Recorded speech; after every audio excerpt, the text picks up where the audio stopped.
Hello, this is Mark Denham, radio presenter, audio producer, voiceover and podcaster. And we're back on the audio journey again. You'll remember last time we made the epic cinema trailer effect by adding a little bit of pitch shifter, which pitched the voice down, making it sound a little more deep. We added some chorus to fatten it up, and we added 5 voices on the chorus just to fatten up the voice.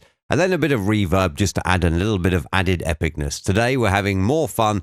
And we are going the other way, as you'll see by the file name. Today we're going to create a chipmunk. Hello, this is me sounding normal, and this is me sounding like a chipmunk. Sounding nothing like a chipmunk at the moment. The only thing I have done is I've sped up my delivery for the second half of this, just to make sure it will sound a little more authentic when we have finished. So we'll take the second half of this, and we'll start off with a bit of filter and EQ, parametric equalizer. Set it at default, and we will stick on the high pass filter just to cut off anything that's really bassy in this, because chipmunks aren't normally known as sounding bassy and butch. And this is me sounding like a chipmunk.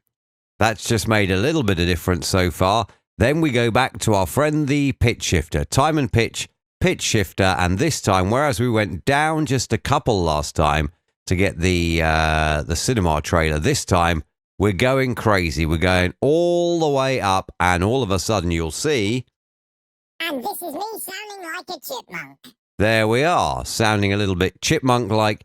And shall we just add just a tiny little bit of reverb? I'm not going to go overkill on the reverb here, because chipmunks aren't, like, you know, typically epic and butch and create reverb, but you may find a chipmunk somewhere in a reverby situation. So there we are. Click apply, and now we have, hello, this is me sounding normal, and this is me sounding like a chipmunk.